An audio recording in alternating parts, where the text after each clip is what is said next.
Yes, please.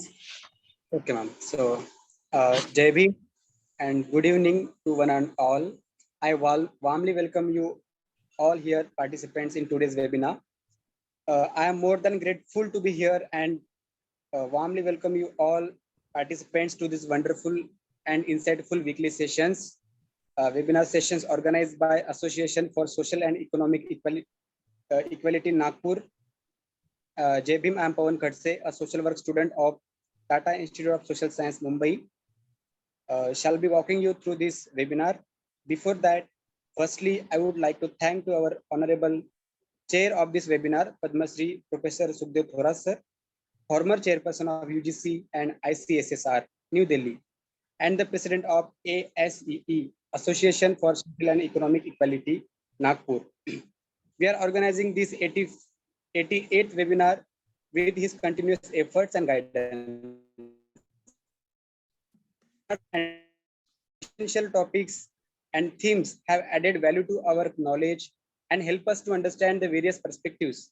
We are inviting distinguished guest speakers from the last several you can say months or years, experts across Indian state like Andhra Pradesh, Telangana, Tamil Nadu, Karnataka, Kerala, Odisha, West Bengal, MP and Maharashtra, to know more, to learn more, discuss more about the movements, thoughts and ideologies, and to understand the Bahujan perspectives.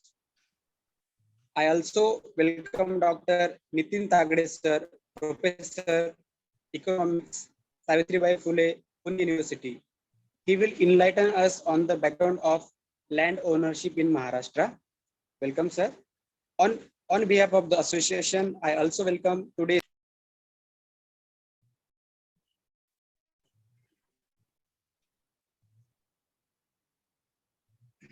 Sorry for the interruption. I warmly welcome today's respected guest speaker, Dr. Prashant Bansode sir, professor at Gokhale Institute of Politics and Economics, Pune. He will enlighten us with his talk on topic called Problem of Landlessness Among the Scheduled Caste and Grazing Land Movement in Maharashtra. Welcome, Dr. Bansode sir. We are eager to listen to you. Now, may I please request Dr. Tagde sir to please give us the background of land ownership in Maharashtra. Dr. Tagde sir. Thank you, Pawan. Good evening, everyone. Shall I share the screen? Yes, sir.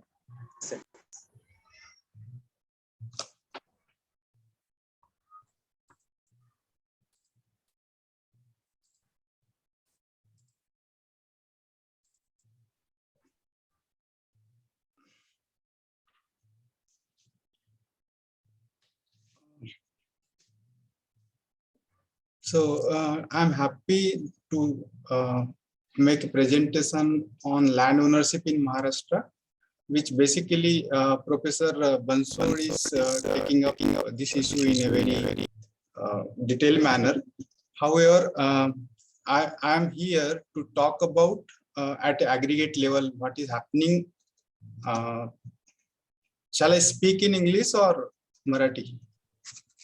Sir, you may speak both in language.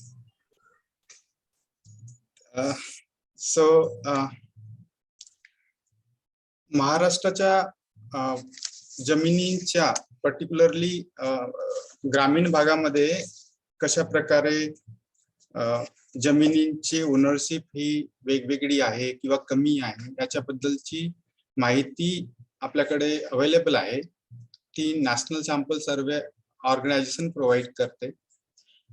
He aggregate information असते आणि ही गव्हर्नमेंटची specific सर्वे असतात त्याच्यामधून आलेली आहे. तर जर आपण महाराष्ट्रामध्ये बघितलं तर जवळपास 55% फॅमिलीज ह्या रुरल भागामध्ये राहतात, ग्रामीण भागामध्ये राहतात. आणि ही इन्फॉर्मेशन आहे 2018-19 ची. ही करंट इन्फॉर्मेशन आहे. आपल्याला माहितीच आहे की अर्बनायझेशन महाराष्ट्रामध्ये खूप जास्त आहे आणि आपण महाराष्ट्र एक असा राज्य समजतो जो खूप ऍडव्हान्स आहे. पर कॅपिटा इन्कम जास्त आहे, सोबतच पॉवर्टी सुद्धा जास्त आहे. कारण की जर आपण मुंबई किंवा पुणे, औरंगाबाद आणि नागपूर वगळलं तर ग्रामीण भागाची स्थिती खूप चांगली म्हणता येणार नाही, कारण पॉवर्टी रेशो खूप हाय आहे. आणि ग्रामीण भागामध्ये 55% लोक राहतात, त्यांच्या डिपेंडन्स, त्यांची आजीविका किंवा लाईव्हलीहूड ही टोटली ऍग्रिकल्चरशी रिलेटेड आहे. आणि ऍग्रिकल्चरशी रिलेटेड असल्यामुळे जमिनीचा मुद्दा हा मुख्य मुद्दा बनतो. तर टोटल जे हाऊसहोल्ड्स आहेत ग्रामीण भागामध्ये, त्याच्यापैकी जवळपास 52% हे ऍग्रिकल्चर सेक्टरमध्ये काम करतात आणि नॉन ऍग्रिकल्चर सेक्टरमध्ये 44% काम करतात. जर आपण ऍक्टिव्हिटी वाईज विचार केला, ऍग्रिकल्चर ऍक्टिव्हिटीमध्ये वेगवेगळे फार्मर्स असतात आणि ऍग्रिकल्चरल लेबर असतात. हे दोन मुख्य ऍक्टिव्हिटीज आपल्याला पाहायला मिळतात जे हाऊसहोल्ड एंगेज असतात त्या कामामध्ये. तर फार्मर्सची संख्या जवळपास 42% आहे ग्रामीण भागामध्ये, तर ऍग्रिकल्चरल लेबरर्स हे 21% आहेत. नॉन ऍग्रिकल्चर सेक्टर सुद्धा महत्वाचा आहे लाईव्हलीहूड ग्रामीण भागामध्ये. तर आपल्याला असं दिसून येतं की बिझनेसेस मध्ये 12% लोक एंगेज आहेत, रेग्युलर सॅलराईड मध्ये जवळपास 15% लोक एंगेज आहेत आणि नॉन ऍग्रिकल्चरल लेबरर्स 7%, थोडा जास्त आपल्याला दिसून येते. तर मुख्य भर हा जरी मुख्य भर हा लँडशी रिलेटेड ऍक्टिव्हिटीज मध्ये जास्त आहे, ऍग्रिकल्चरशी रिलेटेड. आणि तुम्हाला दिसून येईल की 43% फार्मर्स आहेत, म्हणजे आपण सेल्फ एम्प्लॉयड इन ऍग्रिकल्चर सेक्टर असे म्हणतो. पण ज्यांच्याकडे जमिनी नसतात त्यांच्या प्रमाण पण कमी नाही आहे, ते 21% लोक ग्रामीण भागामध्ये लेबरर्स म्हणून काम करतात. पण ही इन्फॉर्मेशन जर सोशल ग्रुप वाईज आपण बघितली तर पिक्चर अजून वेगळ्या प्रकारचा दिसून येतो. तर ही इन्फॉर्मेशन सुद्धा land and livestock national sample सर्वेचा डेटा आहे, 2018चा आहे, खूप करंट आहे. याच्यामध्ये काय दाखवलेलं आहे की share of households across social groups by major economic activities दाखवलेल्या आहेत. आणि तुम्हाला दिसून येईल की फार्मर्स जे self employed in agricultural labourers असे म्हणतो, तर जसं सांगितलं आहे की 42% टोटल फार्मर्स आहेत, 43% त्याच्यापैकी अराउंड 8% शेड्यूल कास्ट हे फार्मर्स आहेत. पण हेच पर्सेंटेज ओबीसीच्या बाबतीत 36% येते आणि अदर्सच्या बाबतीत हे 44% येते. बिझनेसेस किंवा एंटरप्रिनर्स पुन्हा तुम्हाला दिसून येईल की 18%, 19% हे शेड्यूल कास्ट येतो आणि जास्त प्रमाण हे ओबीसी आणि त्याच्यानंतर अदर्सचा हायएस्ट पर्सेंटेज आपल्याला दिसून येतो. आता वेज वर्कर्स जे फॅमिलीज वेज वर्कवर काम करतात त्याच्यामध्ये 3 कॅटेगरीज आपल्याला दिसून येतात. एक तर ते फॅमिली जे रेग्युलर सॅलरी आहेत, मंथली सॅलरी त्यांना मिळते, म्हणजे रेग्युलर काम आहे. कॅज्युअल लेबर्स हे याच्यामध्ये 2 प्रकार आहेत. कॅज्युअल लेबर मध्ये casual labour in agriculture sector आणि casual labour in non agriculture sector. मी तुम्हाला आधीच सांगितलेलं आहे की casual labour in agriculture sector मध्ये जवळपास 21% लोक काम करतात आणि नॉन ऍग्रिकल्चर सेक्टर मध्ये 7 पेक्षा थोडा जास्त लोक एंगेज आहेत. तर याच्यामध्ये मी दोघांनाही क्लब केलेला आहे कॅज्युअल लेबरर्स. इथे दिसून येईल की 28% हे शेड्यूल कास्ट एंगेज आहेत कॅज्युअल लेबर मध्ये आणि ओबीसीचे 34% आहेत आणि अदर्सचे 15% आहेत. पण हे जे आहे ऍग्रिकल्चरल लेबरर्सचं प्रमाण खूप मोठ्या प्रमाणात आहे महाराष्ट्रामध्ये. जवळपास 74% टोटल ऍग्रिकल्चरल लेबरचे ऍग्रिकल्चर लेबररचे 74% लोक ऍग्रिकल्चर सेक्टरच्या ऍग्रिकल्चर लेबर म्हणून काम करतात. तर उरलेले 25% लोक हे नॉन ऍग्रिकल्चर सेक्टर मध्ये काम करतात. तर हे झालं की किती फॅमिलीज कोणत्या प्रकारच्या कामामध्ये एंगेज आहेत. तर अधिकाधिक शेड्यूल कास्टचे लोक, कॅज्युअल लेबर मध्ये एंगेज असलेले आपल्याला दिसून येतात आणि फार कमी प्रमाणामध्ये फार्मर्सच्या त्यांचा इन्व्हॉल्वमेंट दिसून येतो. कारण काय आहे की लँडलेसनेस हा महत्वाचं कारण आहे. आता बघूया की आपण लँडलेसनेस किती आहे. तर महाराष्ट्रामध्ये जवळपास 8% रुरल फॅमिलीज ह्या लँडलेस आहेत. They don't have any land, 0 land. पण हेच पर्सेंटेज शेड्यूल कास्टच्या बाबतीमध्ये 11% आहे आणि सगळ्यात कमी शेड्यूल ट्राईब्स आहे 6% आणि 8% अदर्स आणि ओबीसी पण 8% पेक्षा थोडासा जास्त आहे. आणि लँड ओनरशिप जवळपास 91-92% फॅमिली जवळ काही ना काही प्रमाणामध्ये लँड आहे. आता जनरली आपण लँड कॅटेगरीज हे वेगवेगळ्या मार्जिनल, स्मॉल, सेमी मीडियम अशा प्रकारामध्ये आपण मोजतो. तर मार्जिनल कॅटेगरीज मध्ये म्हणजे ज्यांच्या जवळ ह्या जमिनी ह्या 0.0049 एकर टू 1.25 एकर पर्यंत ज्यांच्याकडे जमीन आहे यांचं पर्सेंटेज किती आहे तर 49% महाराष्ट्रामध्ये आहे. पण हेच पर्सेंटेज शेड्यूल कास्टच्या बाबतीत वाढतो, 64% बनतो. पण इतरांच्या बाबतीमध्ये हे फक्त 40% आणि ओबीसीच्या बाबतीत 47% आहे. पण जसं जसं आपण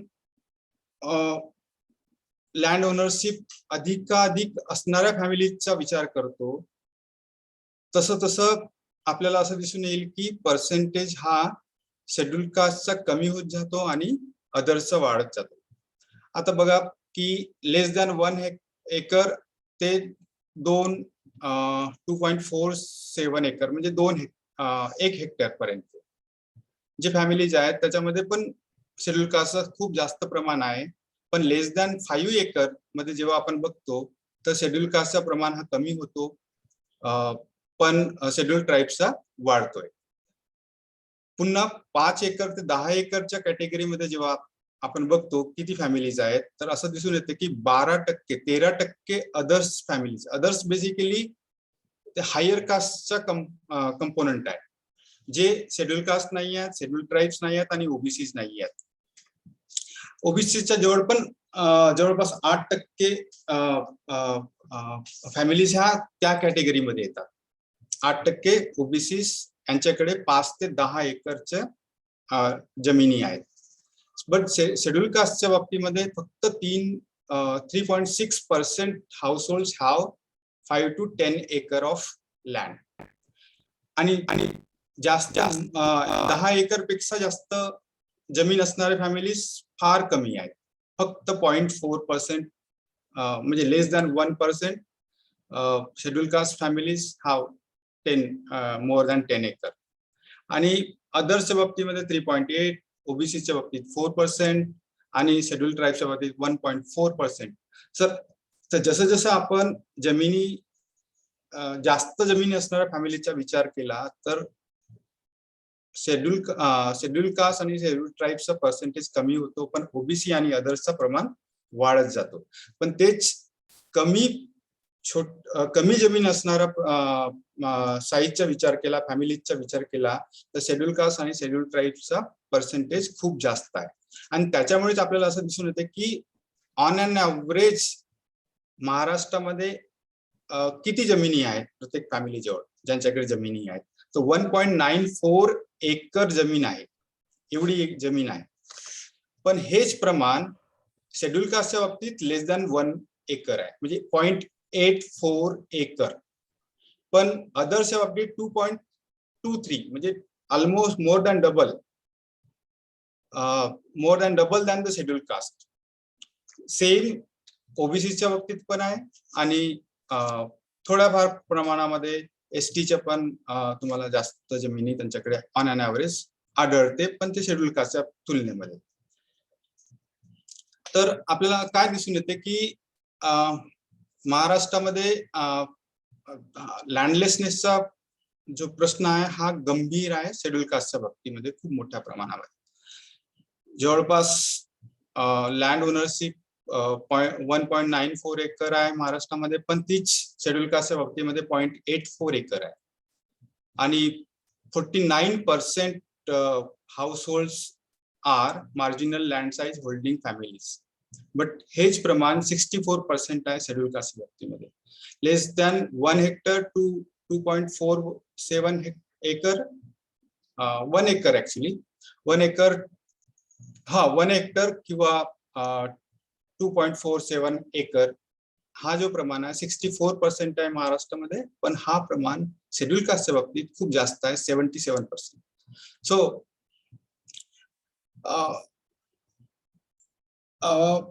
जसं मी सांगितलंय की जसं जसं आपण लँडचा साईज वाढत जाऊ शेड्यूल कास्टचं प्रमाण खूप कमी होत जातो, म्हणजे त्याच्या डिस्पॅरिटी अजून वाढत जात आहे. पण हेच उलट आहे, जेव्हा जमिनीच्या होल्डिंग कमी आहे तेव्हा शेड्यूल कास्टचा रिप्रेझेंटेशन जास्त असतो. तर the लँडलेस along with the substantially low land ownership among scheduled caste are the major issues in rural Maharashtra. आणि इथे मी थांबवतो आणि याच्यानंतर शुअरली बनसोड सर हा मुद्दा अधिक योग्य पद्धतीने मांडतील, कारण की ते मोमेंटच्या त्यांच्या प्रश्नांच्या आणि कोणत्या कोणत्या प्रकारच्या प्रयत्न केले गेले आहेत गायरणाच्या संबंधात म्हणा किंवा इतर संबंधामध्ये. तर thank you very much for giving me opportunity.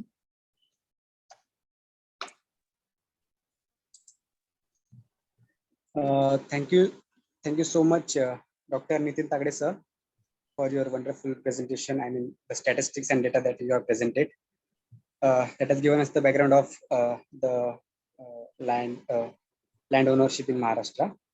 So thank you so much again. So now we will listen to our today's guest speaker. Still before that, I would like to invite Kranti, a social work student from Tata Institute of Social Science, Mumbai, to please briefly introduce our today's guest speaker, Dr. Prashant Bansode sir. Kranti. Thank you, Pawan. Jai Bhim, everyone, and good evening. I am Kranti Kode, student of social work in criminology and justice, ICSSR, Mumbai. Dr. Prashant P. Bansode sir. Bansode sir is a professor in Gokhale Institute of Politics and Economics at Pune. His areas of specialization are social exclusion and inclusive policy, economic sociology, sociology of social movements, agrarian sociology, and Dalit and tribal studies. Dr. Bansode sir has published his 3 books. First is a Marathi book called Panchanama, Bharatatil Sanskritik Bandwal Sahitya, 2015, Manovikas publication, Pune. Second book is Seasonal Rural Migration, Quality of Life at Destination and Source, Gokhale Institute of Politics and Economic, Pune, published in 2011.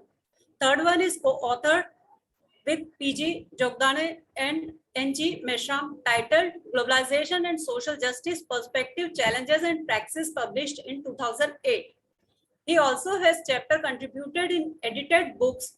Dr. Bansode has published around 11 research articles, research papers in journals on broad areas such as nomadics, Dalit issues and politics, Ambedkarism, migrants, women issue, informal work, agrarian distress, caste conflicts in Maharashtra. Due to the time limit, I am not able to read all the titles. However, for our participants, we will post them over the group. Dr. Bansode sir has published more than 23 papers in international and national conferences and seminars. He has won more than 13 research projects of many important government and non-government institutions across India. So this was a brief introduction of Dr. Prashant Bansode sir. I welcome you once again, sir. Thank you so much. Over to you, Pawan. Thank you, Kranti. So now, may I please invite Dr. Bansode sir to please enlighten us with your talk on problem of landlessness among the scheduled caste and grazing land movement in Maharashtra. Dr. Bansode sir, over to you.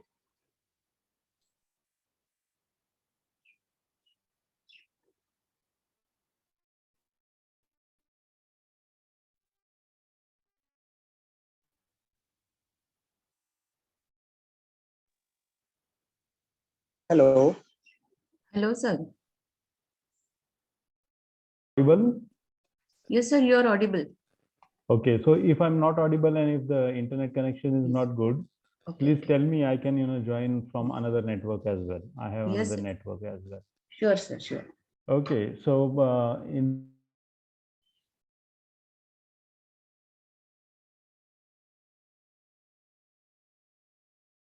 Your voice is breaking, sir.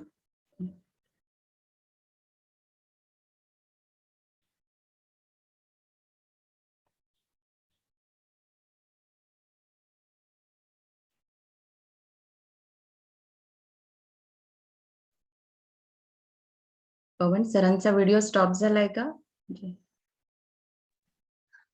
हो ma'am, सरांचा video दिसत नाहीये. हो नाही. Okay, आता दिसतोय पण आवाज पण. okay, can I join from the another connection of my? Give me 2 minutes. Okay, sir. Yeah, just give me 2 minutes. I'll just Yes, join yes. again. Just 2 minutes. Okay.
Hello.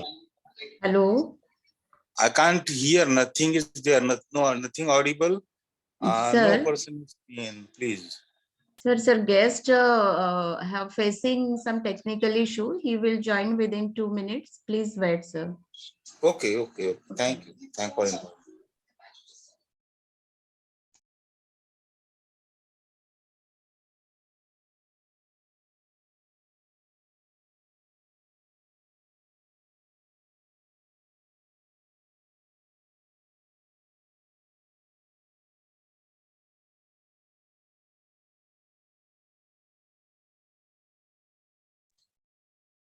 Hello, Dr. Bansode, sir.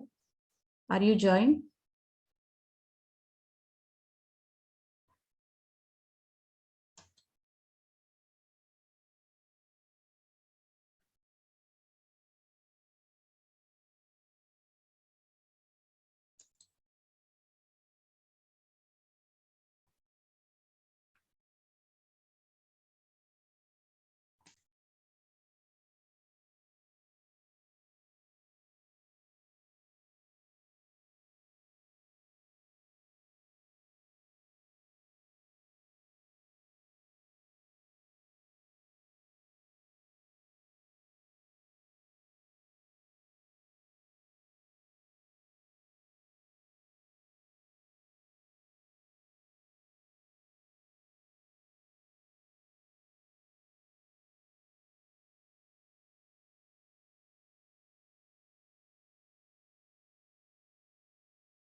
Hello. Hello. Hello. Hello. Can you listen me? Yes, sir. Yes, sir. Yeah, it is admin. Please start the video so that I can talk. Okay. Yeah.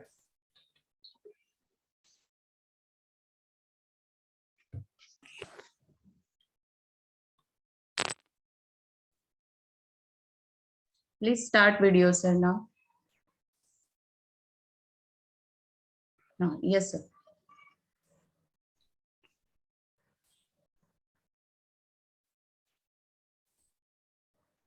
Yes, sir, you are visible now. Please start, sir. Okay, I'm really very sorry for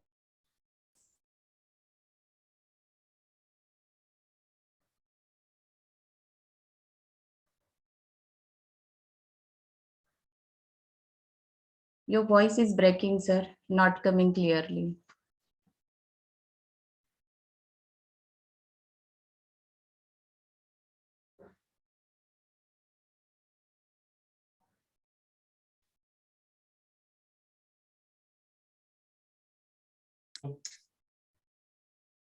hello, anybody can hello. Hello, sir. Yes, can you listen me now? Sir, we can listen you now. Okay. If you keep your video off, then it will be better.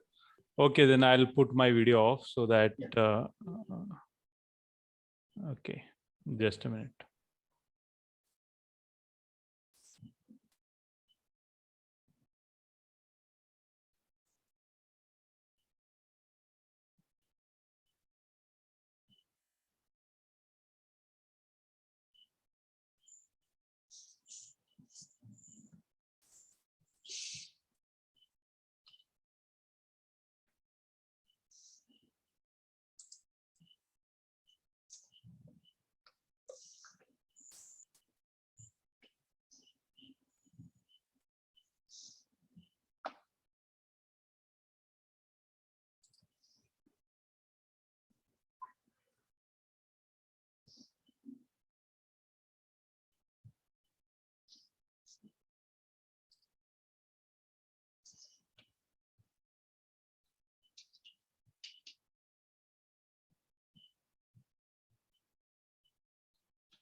Hello Prashant sir, तुम्ही join झालेले दिसतायत sir admin वरून.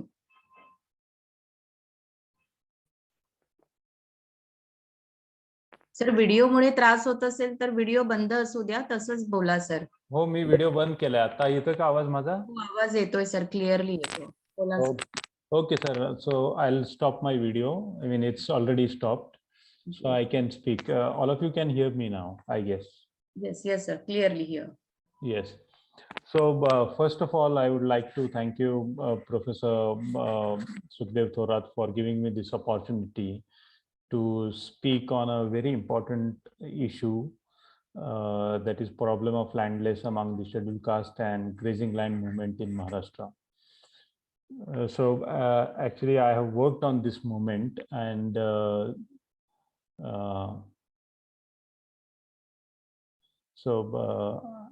I just got a message that I'm audible now, so I think it's clear to all of you. So I have worked on this movement, which was called as the Bhumihin Satyagraha. So this movement started in 1953, and it continued till 1965 on a mass scale in India, and the movement is still on. So it is not that the movement has stopped, but the movement for land, and especially the fight on grazing land, is still continuing in Maharashtra. So as Dr. Tagde, I'm very thankful to him because he has given these statistics, and I will skip the statistical part, as he has shown that what is the situation of landlessness in Maharashtra, in India and in Maharashtra, and particularly when it comes to the land holdings as per different size class, as Dr. Nitin has talked about, and how that land is skewed among scheduled caste and scheduled tribes. So as an on you go down the hierarchy, so you will have less land holdings. So what is the main cause for this low or less or no land at all for scheduled caste? As we know that Dalits were the untouchables, and it was because of the de jure society which forced untouchables to do menial occupations, and their job was to do menial occupation and not have access to different sources of mobility, because this ruling class wanted that there should be one servile class. So hence property was excluded by religious sanctions, and this became a customary law, and hence Dalits or the ex-untouchables were not allowed to hold any type of property, and land being one of the main one kind of an asset, important asset, which was denied to scheduled caste. So actually, Professor Sukhadeo Thorat introduced me in IIDS with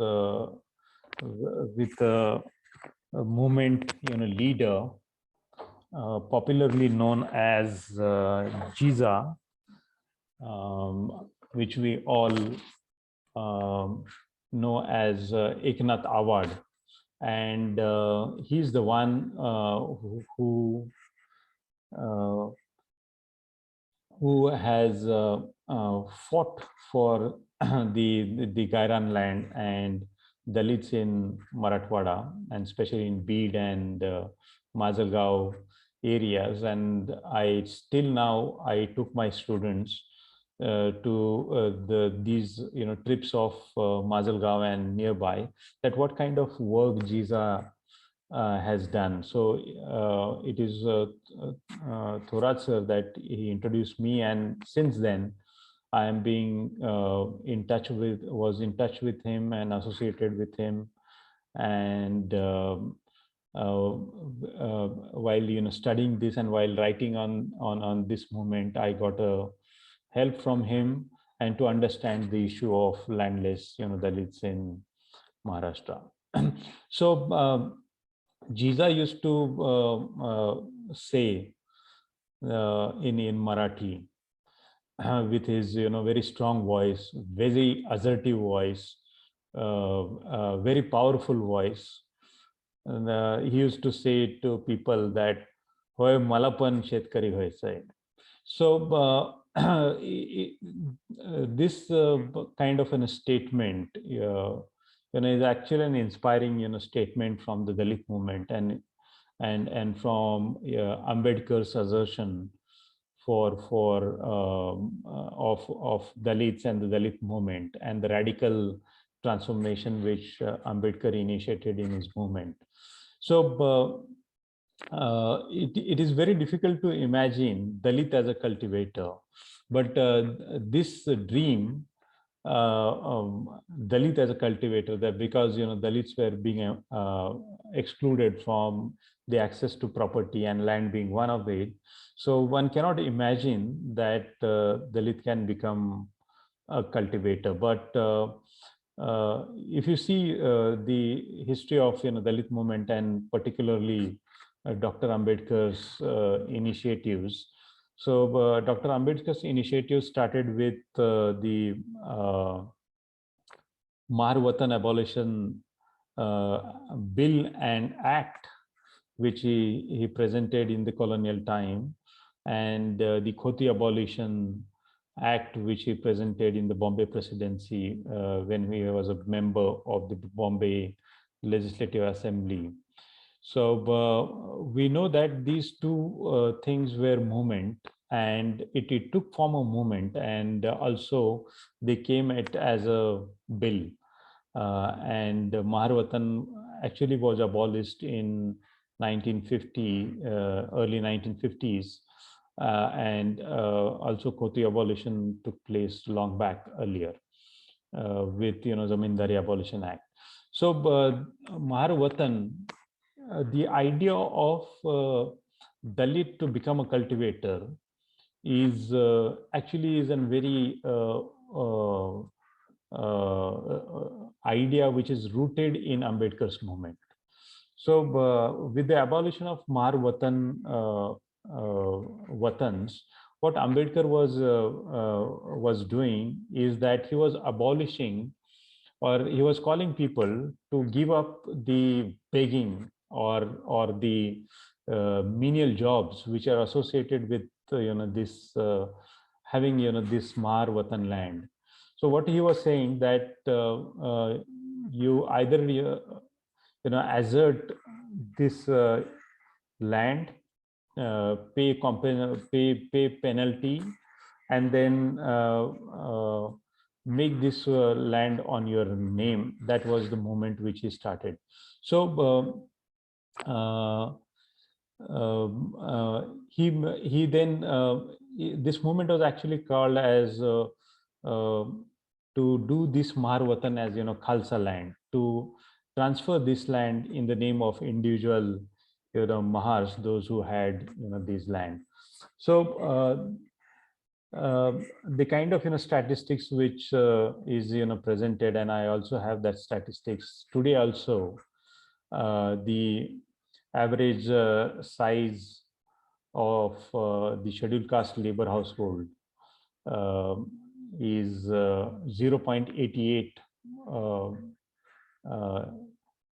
acres, and the extent of landlessness among scheduled castes particularly is about 68%, so which Dr. Nitin Tagde has already highlighted, and the number and the area of land holdings is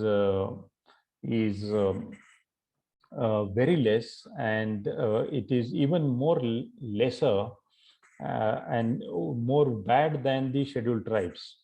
Now, why it is more bad than the scheduled tribes is because of the scheduled tribes have the Tribal Land Alienation Act, and there are strict laws that there should be no transfer of scheduled tribe land to any non-scheduled tribe person, and also that there is no more land value in tribal areas which has gone up, except in some cases where it is given to mines and where tourism industry has taken up.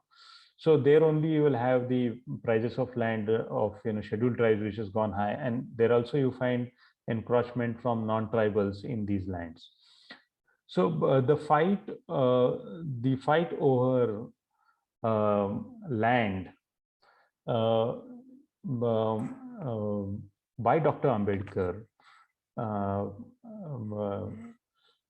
is very important because it demystifies some of the myths those who are associated with the Dalit movement. Now, Dalit movement is seen as a movement which only talks about Dalit identity, then Dalit reservation, and then Buddhist movement. So no other kind of contribution is seen in terms of, or rather, this kind of contribution is not highlighted. So Dalit movement actually has taken up the class question, and Dr. Ambedkar, right from the Maharvatan abolition, has raised this class question. And also Dalit movement has also talked about poverty eradication program, and especially the Bhumihin Satyagraha has taken up the distribution of all these types of land to the landless. And there's also one critique that Ambedkar never led mass movement. So the Bhumihin Satyagraha, and also there are other movements which you began, but mass movement which are of the class nature, or which has taken up the economic question, which is very untrue, that he actually has started this Bhumihin Satyagraha in the year 1953. So it is also said, I just got some records that Dr. Ambedkar addressed a public rally in Marathwada in 1941, and in 1953 he started the Bhumihin Satyagraha in Aurangabad, and it was started in a very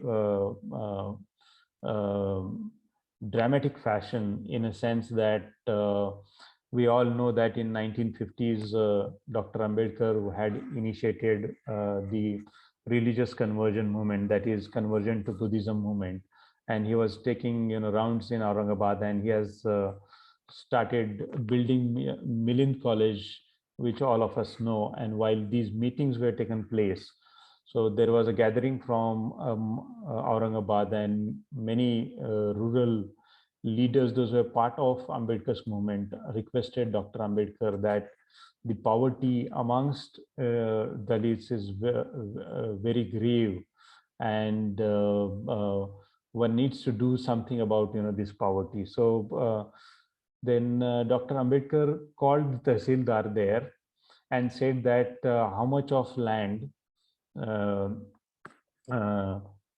is unused land, and how many of land is Gairan land, which is not used, and which nobody is using in the villages. So he called up the Tahsildar and had a meeting in Aurangabad. So to his revelation, there was a lot of land which was not being used, and then he said that okay, he said that if you all want land, then you should start a movement. You should assert for land. You should take possession of land, and you should be ready to go in jail to get your land right. So everybody then said that yes, Baba Sahib, we are ready to go in jail. We'll fight it, and we'll have possession of these lands. You just let us know, and we will start a mobilization for it. So then he said that he will write to the Nizam, and he wrote a letter to the Nizam, so demanding Gairan land to ex-untouchables, that is the scheduled caste, or to the Dalits, and said that Gairan land, forest land, or government unused land should be given to Dalits because they are so poor. So one important thing which is seen here is that though Ambedkar talked about state socialism and the radical agenda of agrarian transformation, one is just like zamindari abolition, he was talking about khoti abolition, and then Maharwatan abolition is very important kind of a movement, and also an act which talks about both type of emancipation. One is caste and one is class. So economic rights, and also emancipation from the drudgery of occupations, and which is associated with caste. So the whole question about caste and class, which Dr. Ambedkar brings in, so that is very crucial, and that is how he departed from the Congress socialist kind of a tradition, and even the left kind of a tradition, which did not give importance to the caste question.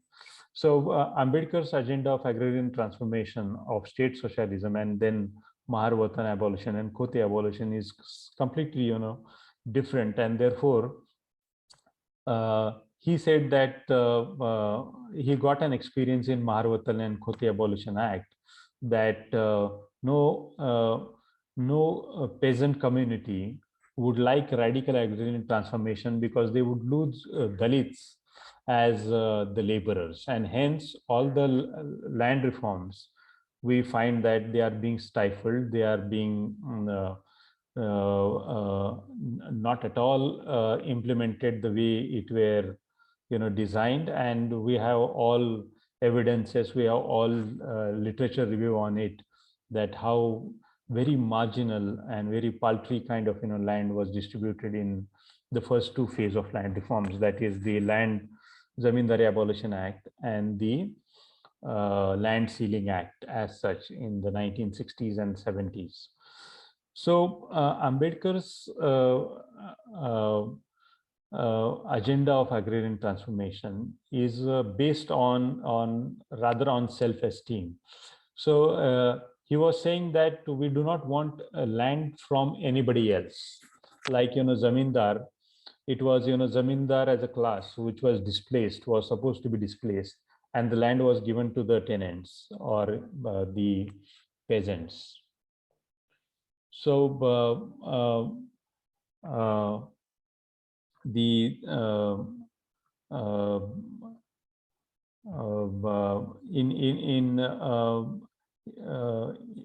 in the Vinoba Bhave's movement, we have the land which was given by the landlords as Bhudan land. So in Bhudan movement, so Ambedkar thought that we should not depend on these class, but we should rather claim the unused land. So the Gairan land, which he proposed to the Hyderabad Nizam government, he said that as an economist, he said that 10% of the land can be reserved for grazing land and can be reserved for cow grazing, and the rest of the land which is not being used should be available for distribution to the poor and the landless Dalits.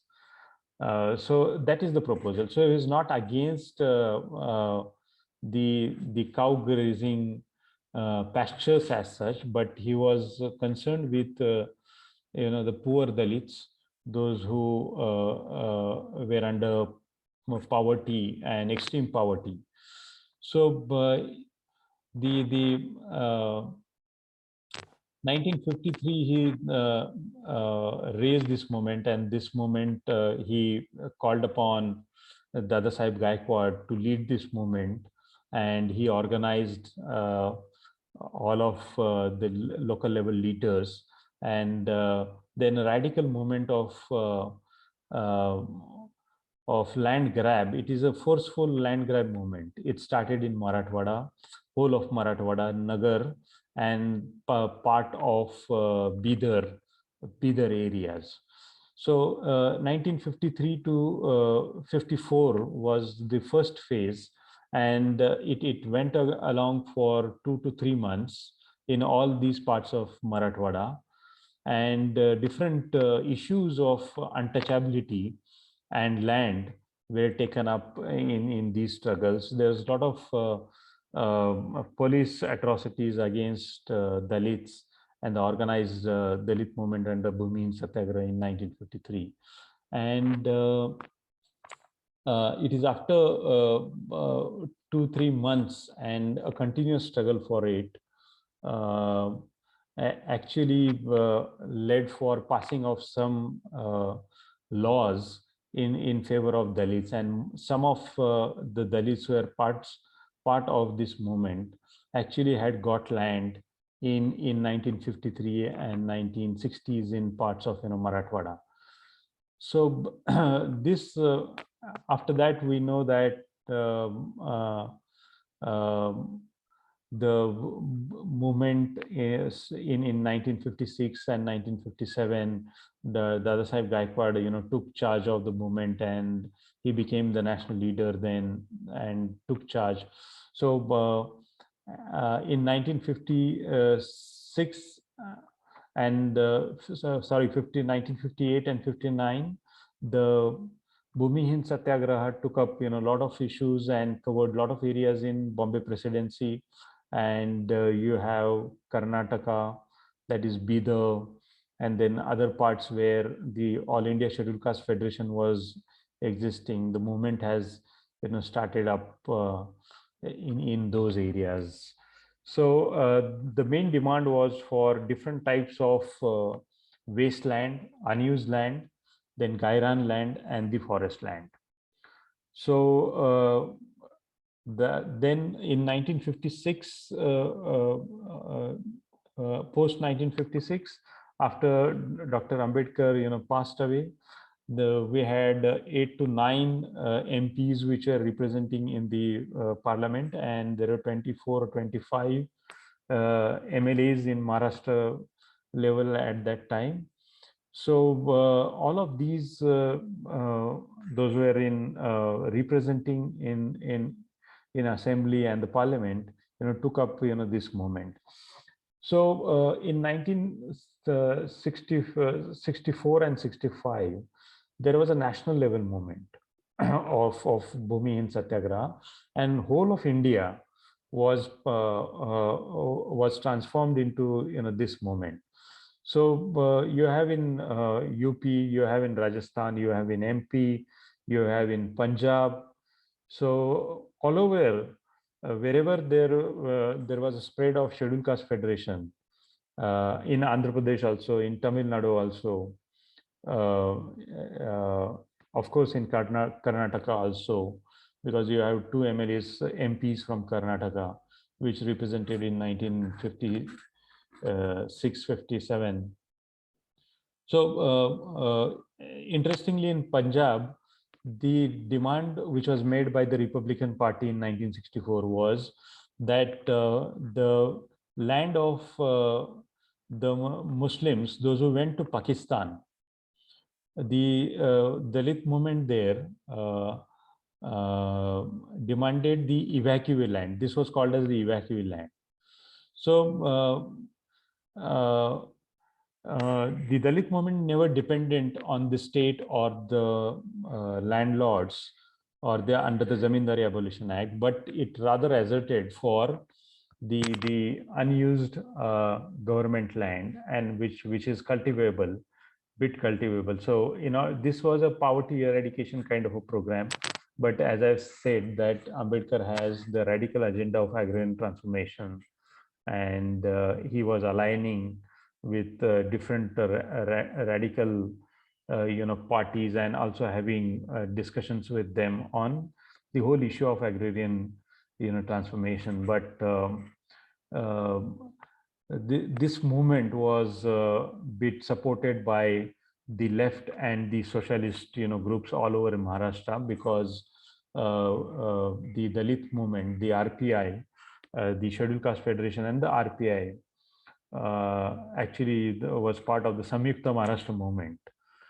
So this was the biggest land movement in India since the post-independence movement. So I have all those figures. It is more than 3.5 lakh people were arrested at all India level, more than 3.5 lakh. And I have a lot of things to share, but I would like to state here that what was the impact of legislation because of this movement, which we all of don't know. Actually, Land Ceiling Act was being implemented or enacted in 1961. So because of this 64th movement, what has happened? That in the first draft of the Land Ceiling Act, there is no mention of giving land to the Dalits and Adivasis, or scheduled caste and scheduled tribes.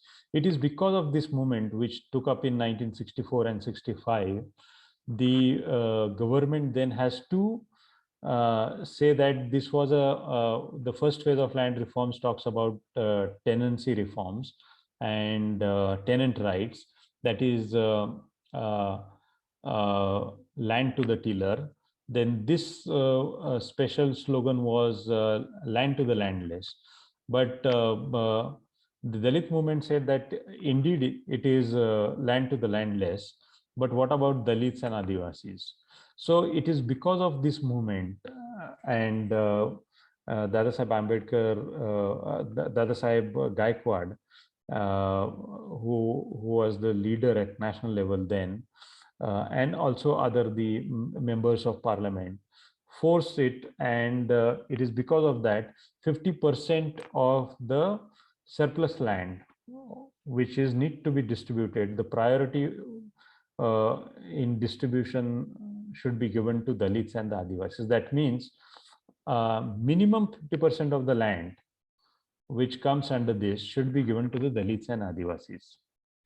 So this is at the national level which has happened. In Maharashtra, since 1952, there are 22 government resolutions in favor of distribution of land to landless Dalits and Adivasis in Maharashtra, and they have progressively being changed. There is one policy GR which has come up in 1991, and what is the outcome of this movement? As I've said, in 1950s, around 1 lakh Dalit farmers, Dalits has got land and they have become farmers in Marathwada by taking this land, Gairan land. So the main important challenge is to hold this Gairan land, because the kind of rights of Dalits on this land, they are not permanent kind of rights.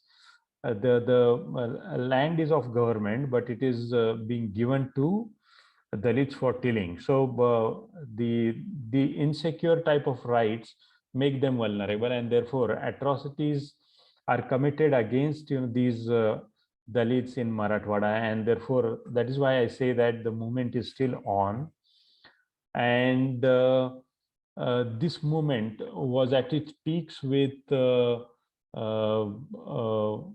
Ambedkar and later socialist and left parties took a mobilization at Maharashtra level, and a policy GR was being drafted in 1991, and 1 lakh hectares of land, that is equivalent of today's Pune and Bengaluru put together. This kind of this amount of land was being occupied by Dalits in all over Maharashtra, and especially in Marathwada, and the land was given to Dalits. But as we go on, that the landlessness amongst Dalits still continue, and it is in most parts of Marathwada and other areas that there's one study which is of R.V. Buskute, which talks about that in this policy GR of 1991. Now the method to take this Gairan land was to forcefully take this possession of this land and then till this for 3 years and say that you are tilling this for 3 years, and then this kind of encroachment were regularized by the government.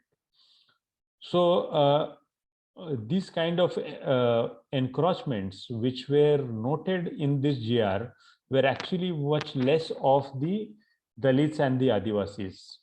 So there's one study by K. Gopal Iyer and R.V. Busugute at Maharashtra level. So it states that out of the total surplus land distributed in the country, so only 34% was distributed among scheduled caste and around 15% to scheduled tribes.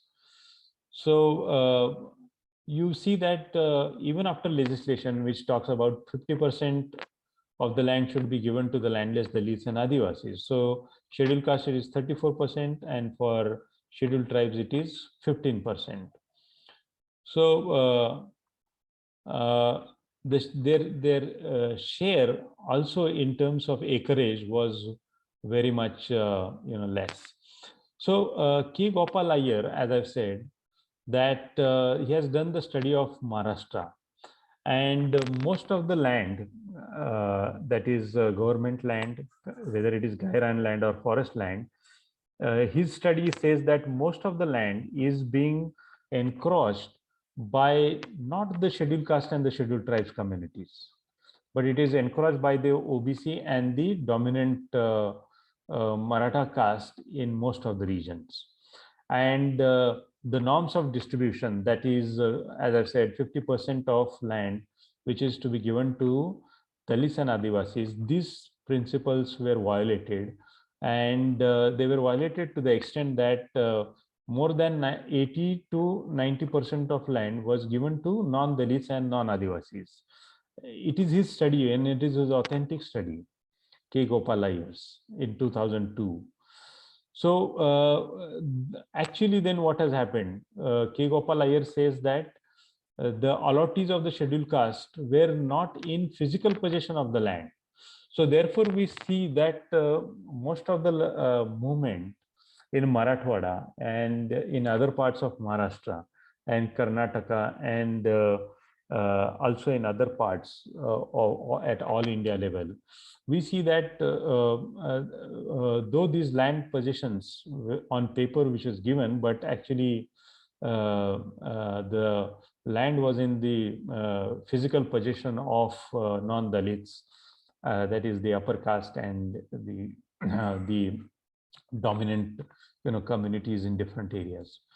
So Buskute, as I've said, that he has pointed out in 1991 GR that the cases of regularization of encroachment on these lands by the SC and ST were actually taken less, and the others were said that they were not fit for regularization. So much more of the scheduled caste and the scheduled tribes were excluded from the list of beneficiaries of Gairan land.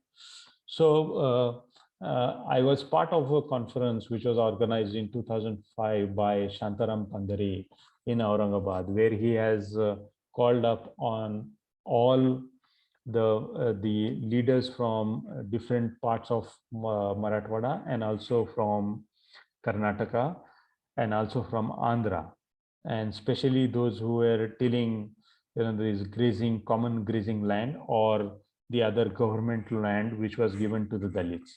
So the possessions of these lands were taken away by the ruling communities they were forced away from this land to cultivate this land. Atrocities were committed against them. So the whole issue of caste and then land becomes more crucial in areas like Marathwada, and there is a direct confrontation between the upper caste, the dominant caste, and Dalits, and you find that most of the leaders, uh, um, like Jiza was there. There are other also who has fought, and I'll tell you that there are n number of associations of Dalits or small groups of Dalits, those who have become organized at village level, and they are fighting the case of Gairan lands and government lands which are being allotted. And you have National Campaign on Dalit Human Rights. There is separate land rights wing which gives the statistics and exclusion of Dalits from land, and they take up the cases of atrocities those who are committed on because of land possessions, stealing on land. So as per census 2011, I have one figure which already Dr. Nitin Tagde has already pointed out, that 70% of Dalit farmers are actually laborers on farms owned by others.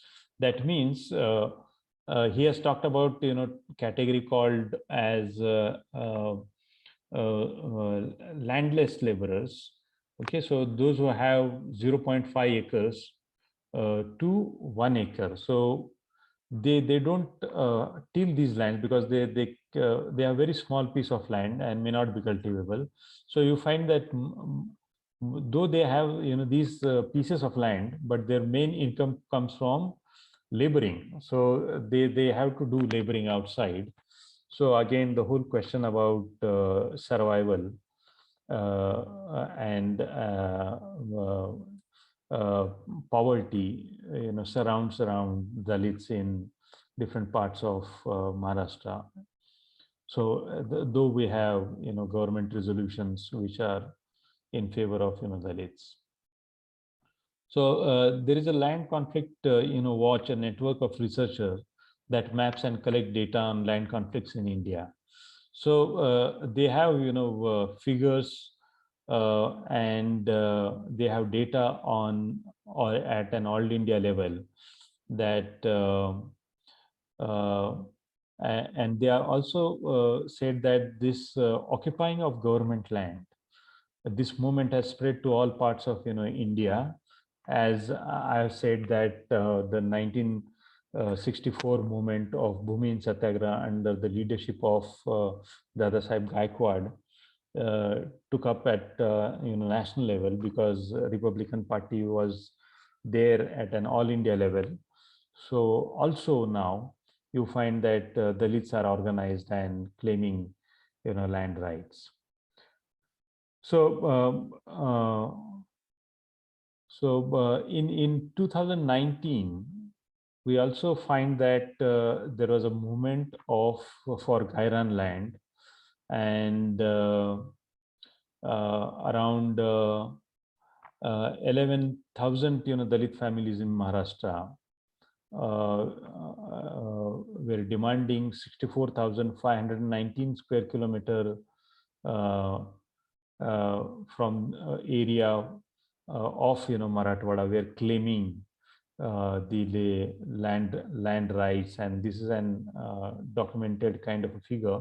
They were not demanding this type of land, but from Marathwada, 11,000 Dalit families were asking for land. So you could see that the question of land rights and also the Gairan land is still very alive, and it's still not yet resolved. So I would end up by giving this kind of a background and this kind of a movement and a struggle for landless. So there is a lot to say, but in this 45 minutes, I think I have covered whatever I can. So I thank you, Dr. Vidya for giving me this opportunity, and thank you once again to whom I respect a lot, Professor Sukhadeo Thorat, for giving me this opportunity for speaking to you all. And thank you all for listening me. And sorry for the disturbance in the internet connection. Thank you so much.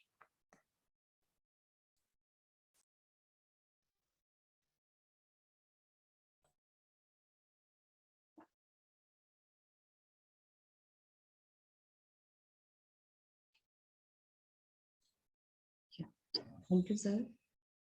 Pawan? Yes. Thank you so much, sir. Dr. Bansode, sir, for the lecture.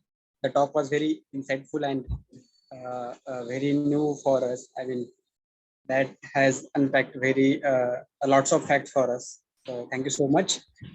And now I open the floors for doubt, questions, and comments. So may I request our participants to please put their questions in the chat box, and you can also raise your hand if you have any question, direct question to ask Dr. Bansode, sir. With them, we can go by the Yes. question Yes, in the chat. Yeah, Professor Thangraj, sir. So please unmute. Yeah, yes. Yes, yes. Thanks, Dr. Vidya. My question is one, mainly the extent of land occupied by the Dalits. That data, total data is not coming. And the second issue is Vatan land also has not benefited much to the scheduled caste. This is the second issue. And another one is the speaker was trying to tell that in Punjab, a lot of people left land and left for Pakistan. Their land, he was trying to say something, but he couldn't complete it. What was happening to that land? Whether Dalits were in a position to occupy those lands? No, these are my initial comments. And my another question is that are there any land still unoccupied? I believe that all government wastelands have been already encroached or occupied by people. I assume that there will not be any land, but dispute will remain in getting the title. This is what I understood from this. So let me take up my other questions a little later. Thank you. Okay, so can I quickly respond to that? Yes, sir. Yeah, thank you, Dr. Thangaraj. So for raising this, these are very important questions. So actually there is no data on, especially you have the agriculture census and then government records, the government resolutions, where encroachment and regularization data, you have this data, but actually this is not a complete reliable source of data, because on ground there are different realities. So the problem is of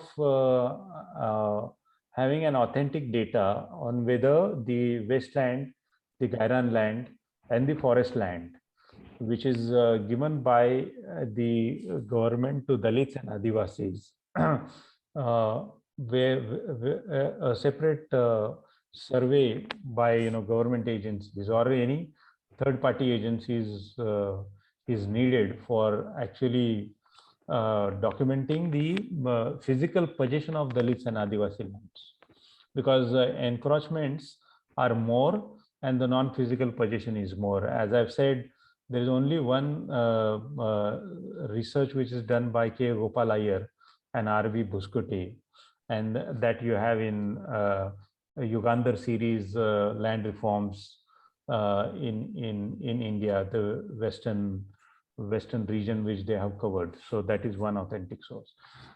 Then the point about the Punjab case, which I've just said to you, I had met L.R. Bali, who was one of the MP in 1956-1957 from the Republican Party of India. So he while I was studying this movement, I had been to Jalandhar. He was saying to me that they had made demands, and it is on record in as it is being covered in the Janata Saptahik then, and he had his own records because he was the leader and he was leader of this movement particularly. So he said that they had demanded the evacuee land, that is the land which was left by Muslims, and they had gone to Pakistan after partition. So we don't know exactly how much of that land is given to Dalits. Neither he had any record, neither there is any official record of it. But Dalit movement has demanded this type of land. So your third question is about the Watan land. Watan land. Watan land, there is a history which says that the Watan land, since Dr. Ambedkar has raised this bill in the assembly, Bombay Assembly, most of the Watan land is being encroached by non-Mahars in Maharashtra. And there is one report, Patil Committee report in 2000, which was to investigate that how much of Watan land, Mahar Watan land, especially with the non-Mahars. So that report, committee report, has not been out. It is not in the public domain.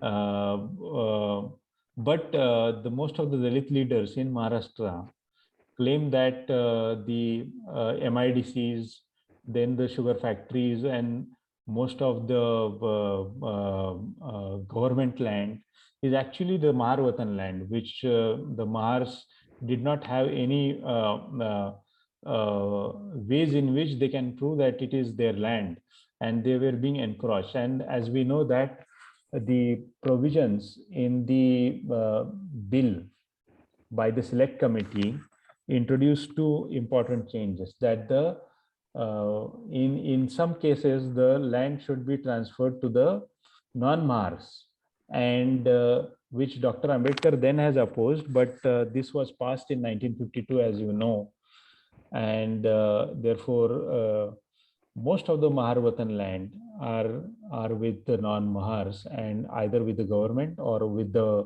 corporations of the government. There's no official record of it.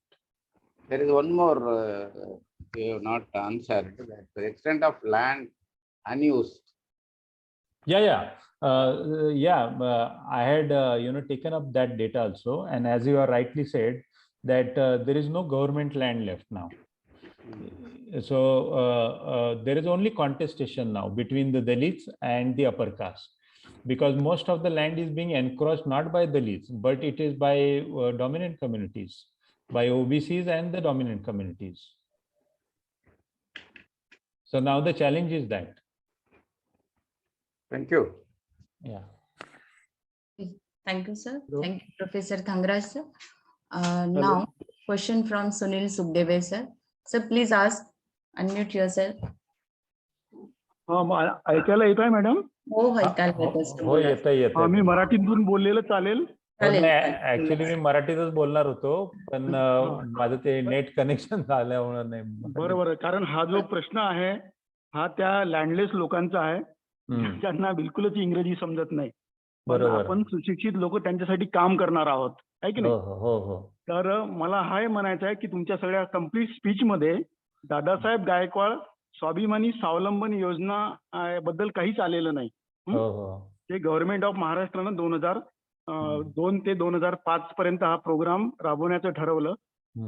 यवतमाळला doctor Harshdeep Kamble साहेब collector असताना त्यांनी हजारो एकर जमीन म्हणजे घेतल्या आणि आपल्या लोकांना दिल्या, बुद्धिस्ट लोकांना म्हणा किंवा शेड्यूल कास्ट लोकांना.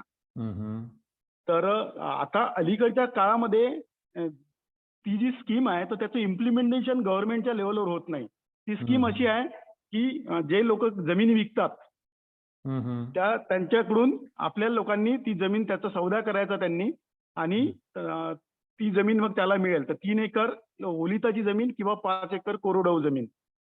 तर हजारो प्रपोजल्स गव्हर्नमेंट ऑफ महाराष्ट्र जवळ पेंडिंग आहेत.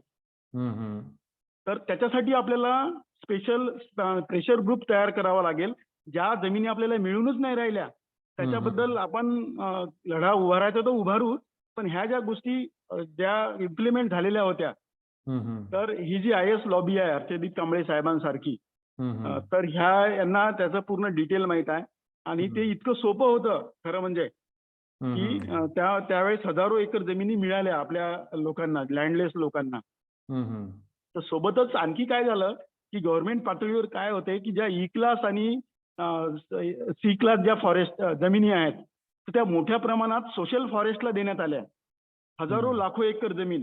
जेणेकरून एक मधल्या काळामध्ये कांशीरामजींनी एक नारा काढला होता, जो जमीन सरकारी है वो जमीन हमारी है. म्हणजे I am not favouring any political party, पण हे सांगून राहिलो. तर त्यानंतर ह्या सगळ्या जमिनी धडाधड गव्हर्नमेंटनी सोशल फॉरेस्टला ट्रान्सफर केल्या, हजारो एकर जमिनी. आणि आज त्या जमिनी ज्या गायरान जमिनीबद्दल तुम्ही बोलले तर त्या सगळ्या जमिनी आहे ना सोशल फॉरेस्टला ट्रान्सफर केल्या. एक तर सोशल फॉरेस्टला ट्रान्सफर केल्या किंवा मग हे जे तुम्हाला राधास्वामी सत्संग दिसतात किंवा असे जे वेगवेगळे सत्संग दिसतात त्या सत्संगाला हजारो एकर जमीन दान देण्यात आल्या. आणि त्यांच्यासाठी ती प्रोसिजर फारच इझिएस्ट होती, कारण त्यांना ते हिंदुइझम त्यांना त्या पद्धतीने डेव्हलप करायचा होता. सोबतच आपले जे राज्यकर्ते आहेत त्यांच्या ज्या काही शैक्षणिक संस्था आहेत त्या शैक्षणिक संस्थेने पण अशा सगळ्या जमिनी लाटल्या गावाच्या आजूबाजूच्या किंवा 5-10 किलोमीटरच्या रेंज मधल्या. तर हा एक खूपच मोठा सोशल प्रॉब्लेम आहे जो आपल्याला त्या लँडलेस लोकांसाठी, ज्या आपल्या 50% लोकांना अद्यापही त्याच्या जीवन मरणाचा प्रश्न आहे आणि त्याच्याकडे कोणाचंच लक्ष नाही आहे. बरोबर. तर त्यासाठी आपल्याला खूप मोठा लढा उभारावा लागेल. मला ते बाबासाहेबांचं 1924चं कोटिंग आठवते की ज्यांनी सर्वात पहिल्यांदा बहिष्कृत हितकारणी सभेमध्ये बोलले की मला एवढं उच्च विद्या विभूषित होऊन आल्यानंतर मला माझा स्वतःचं काहीच करायचं नाही आहे. मला तुमच्यासाठी जे काही प्रश्न आहेत, म्हणजे हॉस्टेलचा प्रश्न असो की तुमच्याजवळ जीवन कोणते साधनं नाही आहे उपजीविकेचे, तुमच्याजवळ शिक्षण नाही आहे, तर मला त्याच्यासाठी लढायचं आहे. तर आपण जर पाहिलं तर त्या वसतिगृहासाठी पैसे जमा करणे किंवा धारवाडच्या एका वसतिगृहाला रमाईचे बांगड्या, सोन्याच्या बांगड्या म्हणजे गहाण ठेवून त्या पोरांना जेवण दिलेलं होतं. एवढी मोठी करुणा जर त्यांच्यामध्ये होती तर आपल्या लोकांमध्ये अलीकडच्या काळात आपण करुणाच विसरलो. माझा पहिला मजला झाला की मी दुसरा मजला आणि माझी कार, नंतर दुसरी कार, अशात आपण, पण तरी सुद्धा 50% लोक आपण खूप चांगल्या करुणामय लेवलवर आहोत. तर त्यांनी आपण असा एक पॅरलल फंड तयार केला पाहिजे आणि आपण लोकांनी ते दिलं पाहिजे. सायमल्टेनियसली आपण गव्हर्नमेंट सोबत लढूच. Okay sir. पण सर गोष्टी हे माझी पोटतिडकीने मी बोलत आहे, कदाचित चुकीचं असेल तर क्षमा करा. Okay sir. Okay. Thank you sir. Sukhdeve sir, तुमच्या सर्व गोष्टी मान्य आहेत मला आणि तुमच्या सर्व गोष्टी ज्या तुम्ही बोललात त्या म्हणजे त्याच्याबद्दल दुमत नाहीयेच. मी हे दादासाहेब गायकवाड स्वाभिमान स्वावलंबी योजना जी आहे त्याचा सगळा डेटा माझ्याकडे आहे. कोणत्या जिल्ह्यामध्ये किती जमिनी दिल्यात, किती लोकांना लाभार्थी आहेत, ह्या सगळ्यांचा डेटा माझ्याकडे. आणि तुमच्यासारखा मीच प्रश्न केला होता. ह्या 2000 साली ही स्कीम आली आपल्या महाराष्ट्रामध्ये दादासाहेब गायकवाडांच्या नावाने. तर आतापर्यंत ज्या जमिनी दिलेल्या आहेत आणि त्यांना जे ह्या जमिनीचं म्हणजे कल्टिवेशन करण्यासाठी बाकीच्या ज्या योजना दिलेल्या आहेत, म्हणजे सुविधा दिलेल्या आहेत, तर त्याच्या सध्याचं परिस्थिती काय आहे. नंतर त्यांना क्रेडिट महत्वाचं आहे, ॲग्रिकल्चर क्रेडिट, नंतर तुमचं पेस्टिसाइड, इन्सेक्टिसाइड्स आणि युरिया जे शेतीसाठी जे लागतं ते. तर मी बार्टीला तेव्हा प्रपोजल दिलं होतं की ह्यांची परिस्थिती काय, यांचा एक पूर्ण महाराष्ट्र लेवलचा आढावा घेतला होता, घ्यायचं एक प्रपोजल दिलं होतं. तुम्हाला सांगतो मी अजून आतापर्यंत ते प्रपोजल BOG मध्ये पास झालं. ते नंतर मला बोलवण्यात आलं. मला म्हणे तुम्हाला सर रिसर्चला, आणि हे डॉक्टर आंबेडकर रिसर्च आणि ट्रेनिंग इन्स्टिट्यूट आहे, त्याला आपण बार्टी म्हणतो, पुण्यामध्ये जे हेडक्वार्टर्स आहेत आपल्याला माहिती असेल. तर अजूनपर्यंत मला आता जवळपास 8 ते 9 वर्ष झाले की मला त्यांनी अजून ह्या रिसर्चसाठी फंडिंग नाही दिलं. आमची खूप इच्छा आहे करायची पण आम्हाला हे एक ऑथेंटिक स्टडी करायची. अजून आपल्या तुम्ही जे म्हणता की आपले म्हणजे जे ब्युरोक्रॅटिक लेवलवरचे लोक आहेत, लीडर्स लेवलचे लोक आहेत, ज्यांनी प्रेशर ग्रुप केला पाहिजे, नक्की मान्य आहे. पण ॲक्च्युली तर स्टडीमधून तुम्हाला इनपुट्स मिळून ते तुमच्या पुढं आपल्याला पॉलिसीसाठी मांडता येतात. तर I hope I have answered म्हणजे तुमचा प्रश्न जो आहे तो. ओके सर, थँक्यू प्रशांत सर. सचिन चापके.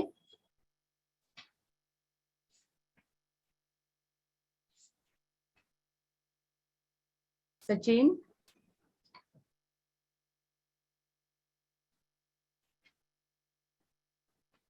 सचिन, माझा आवाज येतोय का?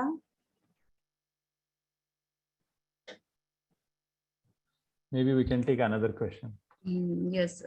Hello, madam. Namaskar. नमस्कार. Sir. विचारा. Hello. मॅडम मी विश्वजित बोलतो आहे. चापके सरांचं सोबतच मी हे. हो बोला ना सर. तर थँक्यू. बनसोडे सरांनी खूप चांगली माहिती दिली. सध्या माझा प्रश्न असा आहे की जे आपलं ULCचा जो कायदा होता ते रिपील झालेला आहे. म्हणजे 1976चा कायदा आणि त्याचा अगोदर 1961चा कायदा, आणि हे सर्व कायदे आता म्हणजे 2009 पर्यंत म्हणजे त्यांनी एक रिपील केलं आहे की ज्यांच्याकडे जी जमिनी होत्या मोठ्या प्रमाणात त्यांची जमीन म्हणजे निर्बंध लावून गरीब लोकांना वाटप करण्यात आल्या होत्या. त्यावेळेस त्यांचं म्हणजे म्हाडा किंवा असे वेगवेगळ्या गव्हर्नमेंटच्या एजन्सीच्या माध्यमात गरीब लोकांना ते घरं मिळायची आणि किंवा जमीन मिळायची. तर आता ते कायदाच रिपील झालेला आहे, म्हणजे रद्दबादल केलेला आहे. तर याच्यामुळे कितीतरी मोठा म्हणजे हे जे लँड रिफॉर्मचा जो मुवमेंट होता त्याच्यावर खूप मोठ्या प्रमाणात ते म्हणजे हे झालेलं आहे, म्हणजे काय म्हणतात त्याला, ते अफेक्ट झालेला आहे. तर तुमचा प्रश्न काय आहे? हॅलो. हा, तुमचा प्रश्न काय आहे? विश्वजित, प्रश्न विचारा. प्रश्न काय आहे? सर, हा जो लँड रिफॉर्मचा जो मुवमेंट चालू आहे म्हणजे खूप. लँड रिफॉर्म हो मुवमेंट. असं ULCचा कायदा रिपील झाल्यामुळं हा जो लँड रिफॉर्मचा जो आपण म्हणतो आहे हे पूर्णपणे म्हणजे ते थांबलेलं आहे पूर्ण, म्हणजे ते 2009 मध्येच थांबलं ती प्रक्रिया पूर्णपणे. आलं माझ्या लक्षात. हे अर्बन, आज मी जे बोललो ते अर्बन लँड सीलिंग नाही, तर ते लँड सीलिंग ऍक्ट जो आहे, म्हणजे ग्रामीण भागातली जी कल्टिवेबल लँड आहे तर ती एक आहे. पण तुम्ही जो म्हणता तो खूप प्रश्न तो एकाशी निगडीत आहे. तर दलित मुवमेंटचा तेव्हाचा एक स्लोगन होता, लँड टू द लँडलेस आणि होम टू द होमलेस. तर शहरी भागामध्ये दादासाहेब गायकवाडांची जी चळवळ आहे आणि इव्हन डॉक्टर बाबासाहेबांनी तेव्हा जी चळवळ केली होती, तर त्याचं बिगिनिंगच असं होतं की जे स्थलांतरित दलित जे शहरांमध्ये आहेत आणि ज्यांना राहण्याचं घर नाही आणि उदरनिर्वाहासाठी काही सुविधा नाहीत, त्यांच्यासाठी होम टू द होमलेस असा एक स्लोगन ह्या भूमिहीनांच्या सत्याग्रहामध्येच होता. हे भूमिहीनांचाच इश्यू होता. आणि त्याच्यानंतर ह्या 62 नंतर अर्बन लँड शेअरिंग लॉज मध्ये पण सुधारणा करून की जिथं जमिनी शिल्लक असतील, गव्हर्नमेंटच्या जमिनी असतील, कॉर्पोरेशनच्या जमिनी असतील, तर त्या जमिनी द्यायला एक स्कीम करून त्यांना स्कीम करून जमिनी दिल्या होत्या आणि तुम्हाला जर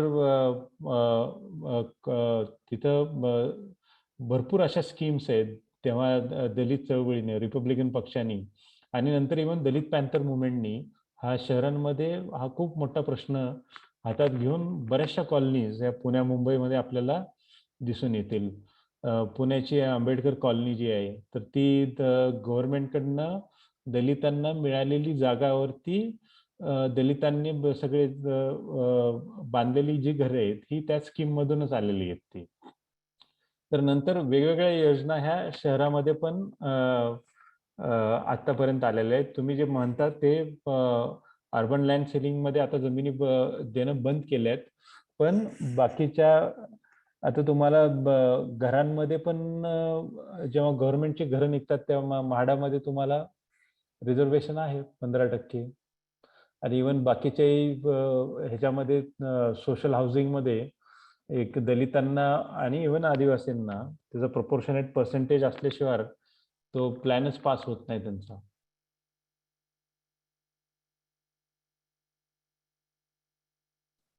thank you sir.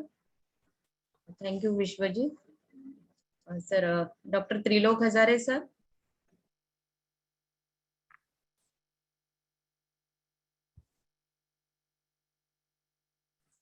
Doctor Pushpa Thorat madam.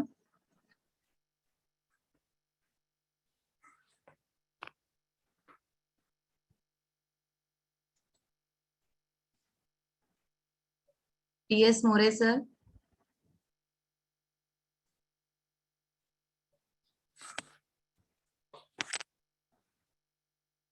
मोरे सर. हा विद्या मॅडम, नाही मला वाटते कोणाचा प्रश्न. बरं सर, तुम्हाला बोलायचं आहे काही? नाही मॅडम, मी खूप उशिरा जॉईन केलं, मी सरांना ऐकू शकलो नाही. ओके ओके, ठीक आहे ना सर. ठीक आहे, थँक्यू सर. थँक्यू प्रशांत बनसोडे सर. खूपच महत्वाची माहिती आपण आज दिलेली आहे. जमिनीचे प्रश्न खूप मोठे आहेत आणि या प्रश्नांवर विचार होणं ही काळाची गरज आहे. या अनुषंगाने, या आपण मांडलेल्या विचाराच्या अनुषंगाने यापुढेही अशा प्रकारची चर्चा घडून यावी आणि यावर काहीतरी तोडगा निघावा, या मार्गाने आपण वाटचाल करण्याचा प्रयत्न करू. खूप खूप आभारी आहोत आम्ही. Thank you. Yes, thank you so much. Thank you madam. Thank you. Pavan Khadse. Okay, ma'am.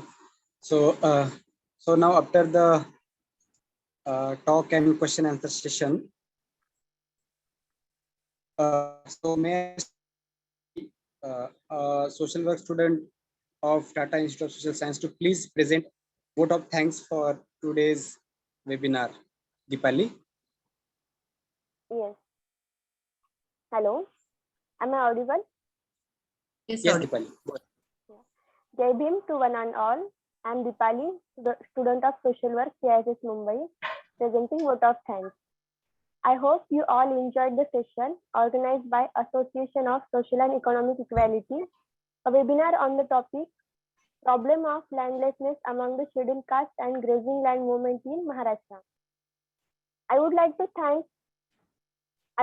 take this opportunity to thank the respected chief guest of the webinar, Padamshree Professor Sukhadeo Thorat sir, former chairperson of UGC and ICSSR, New Delhi, and president of ASEE, Association for Social and Economic Equality. Thank you very much, sir. I thank to Dr. Nitin Tagde sir,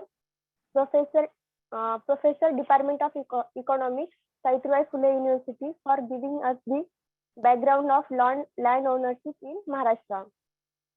I thank today's guest speaker, Honorable Dr. Prashant Bansode sir, and his talk on the history of Gairan land holding for scheduled caste, also about some glimpse about Maharashtra Abolition Act, land reforms from Dr. Babasaheb Ambedkar to Jiza Eknath Award. Also, he talked about how Ambedkar started actions towards unused Gairan land towards the ownership by the scheduled caste. Sir also spoke about the leadership of Dadasaheb Gaikwad. Also have some views about the Bhumihin Satyagraha, agrarian movement, Republican Party of India, Dalit movement from post-independence era. Also, he talks about the K. Gopalaya study and the land rights movement from Maharashtra, Marathwada, and the national level. It was a very insightful question and answer round also.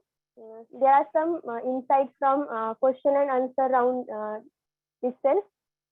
So I would like to thank you very much for the this informative session to Chief Guest Dr. Prashant Bansode sir.